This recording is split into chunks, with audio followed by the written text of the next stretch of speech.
Religion says, climb this mountain, but grace says, I'll carry you. A mentor of mine once told me that you're as close to God as you want to be. And I agree with that, but I go even further to say, if you want to be close to God, He has to be the one thing you desire more than anything else. In the fall of 2013, I would have told you at that point in my life, I was more passionate about Jesus, more excited for ministry than I'd ever been. I was the first year as District Youth Director of Arizona, headed home from a ministry trip, headed into a leadership conference, and I was about to share some of the vision God had for Arizona when I came down with a sickness. And it felt like the flu, so I just tried to bear through it, saying I could do this, but my wife and I agreed it escalated so quickly that I needed to go to the ER. There in the ER, they tested me for meningitis, a couple of other things. They found out that my blood platelet count went so low that I risked having a blood transfusion. They admitted me to the hospital, and there in the hospital they did a series of other tests, 40 different blood tests later, 5 different doctors later, and still no diagnosis. At 23 at that point, I asked God to heal me because I had never been sick like that before. I thought at that moment, I could die right now. But I asked God to heal me. I claimed His promises and healing over me, and He healed me. He healed me right then. It was miraculous. He healed me from my sick bed. I could claim a testimony. 7 days in the hospital, I got up and I was ministering again a couple weeks later. A year later, I ended up having just more fatigue, more things, and the doctors ended up testing me for hypothyroidism, which means an underfunctioning thyroid.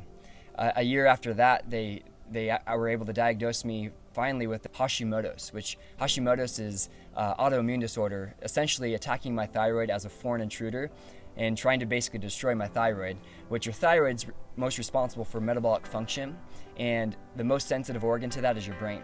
There's no known cure for this disease, but the best I could do is slow it down. It's degenerative, meaning that later on in life it would be lethal.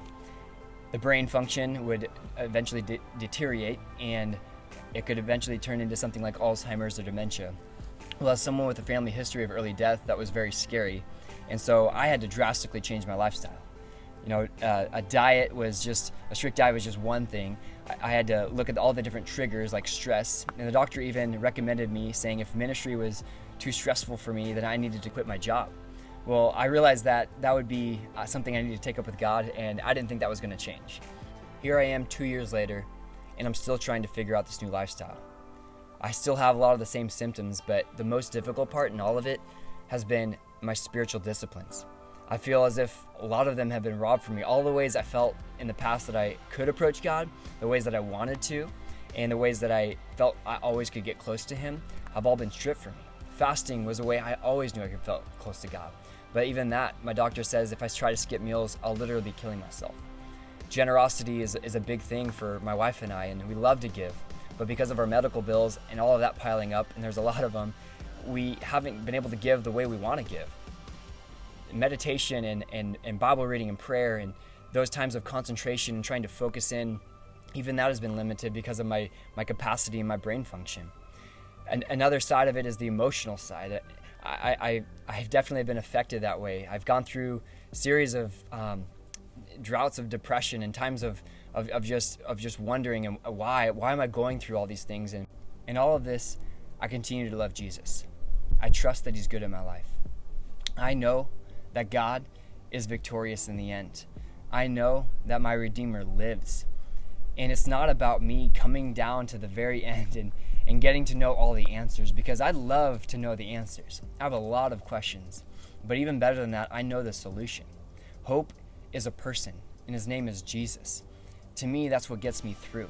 To me, it's a daily choice in choosing to pursue Him, choosing in the middle of not knowing my comfort, not knowing my familiarity, and saying, God, I need You not just to get me to where You are, but Lord, I need You to come to where I am, because He does that. He meets me right where I am. And a big part of the gospel is the fact that our God chooses to know us. Our God chooses to come to us. Our God doesn't wait for us to get to Him. He first comes to us. And for me, that means the world, because there's times where I am literally unable to give any effort towards it, and my God meets me. He has not left me. He's not abandoned me, but He's faithful. And so I keep climbing this mountain because I know in the end, He's the one who's been carrying me, and He'll get me there.